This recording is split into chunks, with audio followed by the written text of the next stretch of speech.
मेरे पास आया है Realme 8 5G। इसमें दोस्तों डिस्प्ले का प्रॉब्लम है। इसमें डिस्प्ले वर्क नहीं कर रहा है, काम नहीं कर रहा है। इसमें नया डिस्प्ले लगाओ तब भी ये काम नहीं करता। ठीक है, तो ये दोस्तों फ़ोन काफ़ी छेड़ा हुआ फ़ोन है और ये दूसरी दुकान से आया है रिटर्न। ये मोबाइल बना नहीं। तो यहाँ पर आप देख सकते हैं, यहाँ पर काम हुआ है, ग्राफिक्स वगैरह ऐसी को छेड़ा हुआ है।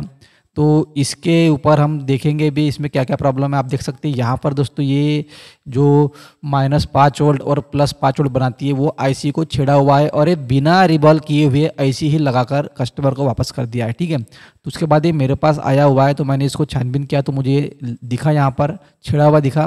तो दोस्तों सबसे पहले हमें क्या करना है, ये आईसी को हमें रिवॉल्व करके लगाना है। उसके बाद ही हम इसकी आगे की प्रोसेस चेक करेंगे कि इसमें प्रॉब्लम कहाँ पर है।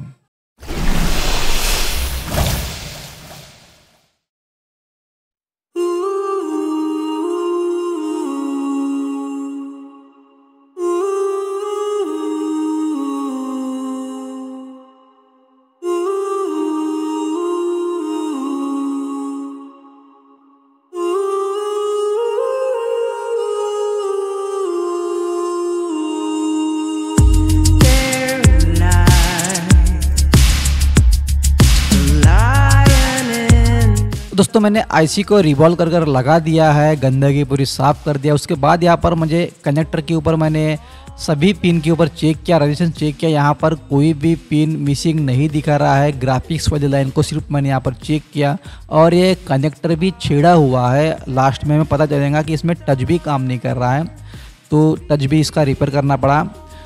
तो यहाँ पर दोस्तों सभी ट्रैक ओके दिखा रहा है। ठीक है, फिलहाल तो ओके दिखा रहा है, लेकिन जब मोबाइल ऑन हो जाता है, डिस्प्ले ऑन हो जाता है, तब भी इसमें टच काम नहीं करता, क्योंकि यहाँ पर कनेक्टर के ऊपर लूज कनेक्शन होता है, कुछ ट्रैक के ऊपर लूज कनेक्शन होता है। ठीक है,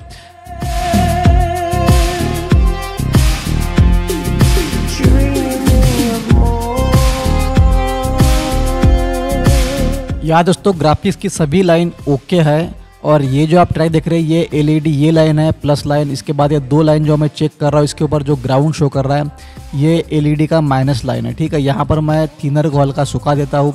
उसके बाद दोस्तों अब इसको ऑन कर देखना है। ऑन करने के बाद इसके जो वोल्टेज होते हैं -वोल्ट और प्लस वोल्ट जो 5-5 वोल्ट बनते हैं उनको हमें चेक करना है। और 1.8 वोल्ट आता है आईसी के जरिए, पावर आईसी के जरिए एलडीओ के थ्रू, तो उसको भी हमें चेक करना पड़ेगा यहाँ पर, क्योंकि वो अगर नहीं बनेगा तो डिस्प्ले वर्क नहीं करेगा। तो वोल्टेज चेक करने के लिए मोबाइल को ऑन कर देना है या फिर चार्जर को कनेक्ट कर देना है और बैटरी को भी कनेक्ट करके रखना है। मोबाइल जैसे ही वाइब्रेट होगा वैसे ही डिस्प्ले कनेक्टर निकालना है और डिस्प्ले कनेक्टर निकालने के बाद हमें यहाँ पर वोल्टेज चेक करना है।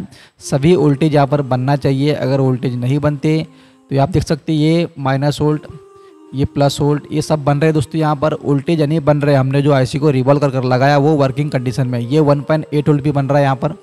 और ये वोल्टेज दोस्तों बनना चाहिए। ये जो आप वोल्टेज देख रहे हैं 1.8 वोल्ट, ये वोल्ट पावर आईसी से आता है एक एलडीओ के थ्रू। एलडीओ के ऊपर से आता है 1.8 वोल्ट, पहले पावर आईसी से आता है, उसके बाद एलडीओ पे जाता है, उसके बाद ये कनेक्टर के ऊपर आता है। ठीक है, बीच में एलडीओ लगा रहता है जिससे 1.8 वोल्ट सीपीयू की तरफ भी जाता है।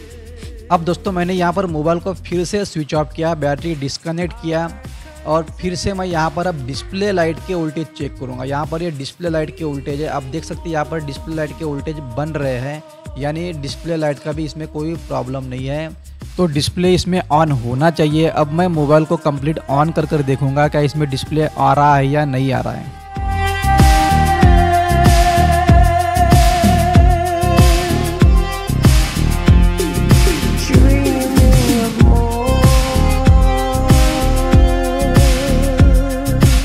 तो दोस्तों मैंने यहाँ चार्जर कनेक्ट किया है, लेकिन अभी भी इसमें डिस्प्ले शो नहीं हो रहा है, जबकि यहाँ पर दोस्तों सभी के सभी ट्रैक, सभी के सभी सप्लाई एकदम ओके है, फिर भी यहाँ पर डिस्प्ले ऑन नहीं हो रहा है। तो मैं अभी क्या कर रहा हूँ, यहाँ पर नया डिस्प्ले लगाकर देख रहा हूँ। नया डिस्प्ले अगर ऑन होता है तो इसका डिस्प्ले भी ख़त्म है, ये हमें समझना है। ठीक है, क्योंकि ये ऑलरेडी थोड़ा सा टूटा फूटा हुआ दिख रहा है, तो हो सकता है मोबाइल अभी वाइब्रेट हुआ दोस्तों, लेकिन नया डिस्प्ले भी इसमें ऑन नहीं हो रहा है। तो अभी देखते हैं प्रॉब्लम कहाँ पर है, ये हमें अभी देखना है।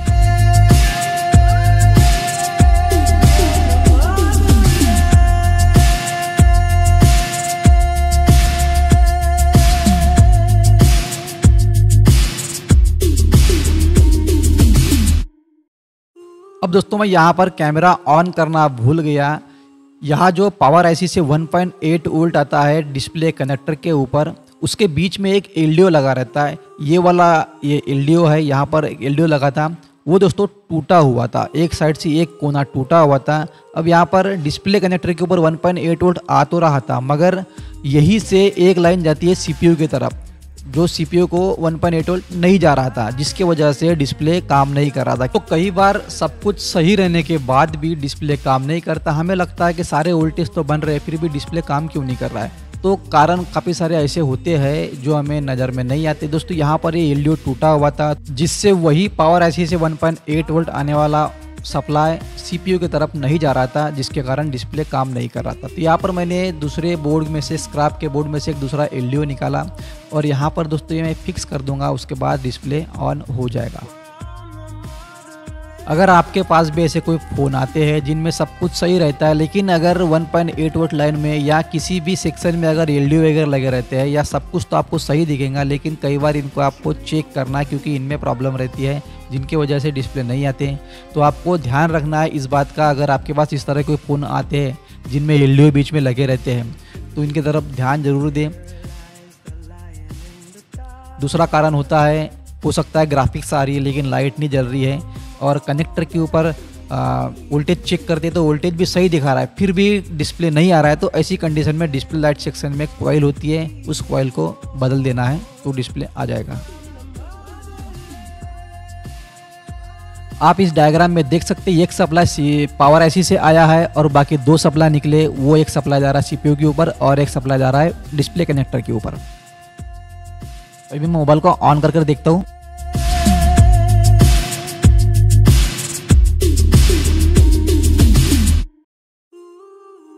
तो आप देख सकते हैं डिस्प्ले कंप्लीट अभी ऑन हो चुका है। ठीक है, ये अभी वर्किंग कंडीशन में आ चुका है। तो ये मैं इसका आपको थोड़ा सर्किट डायग्राम दिखा देता हूँ, ये कहाँ से कहाँ जाता है इसका सप्लाई। तो ये दोस्तों एलडीओ जो मैंने बदल दिया, और यहाँ पर दोस्तों ये वोल्टेज आता है 1.8 वोल्ट और दूसरा वोल्टेज जाता है सीपीयू की तरफ, ये यहाँ पर आता है। ठीक है, तब जाके ये डिस्प्ले काम करता है। और जिस ट्रैक के ऊपर PMU लिखा है वो पावर आईसी से आता है 1.8 वोल्ट।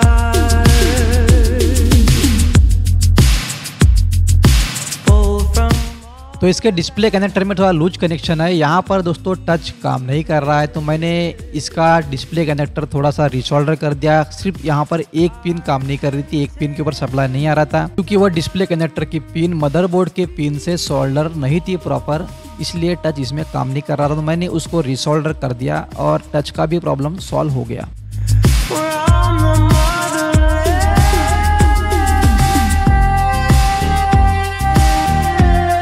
यहाँ पर देख सकते हैं एक पिन यहाँ पर खाली दिखा रहा है।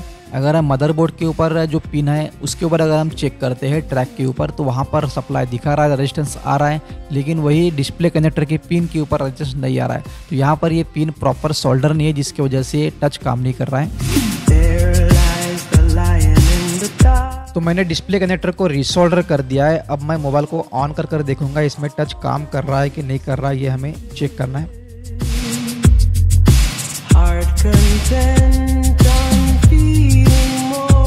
तो दोस्तों इसका टच भी वर्किंग कंडीशन में आ गया है, अब इसका टच काम कर रहा है। वीडियो अच्छा लगा, जानकारी अच्छी लगी तो वीडियो को लाइक कर देना। चैनल पर अगर आप नए हो तो सब्सक्राइब जरूर कर देना और हमारे फेसबुक पेज को फॉलो करना ना भूले। तो मिलते हैं दोस्तों ऐसी किसी नई वीडियो के साथ, तब तक कि जय हिंद, जय भारत।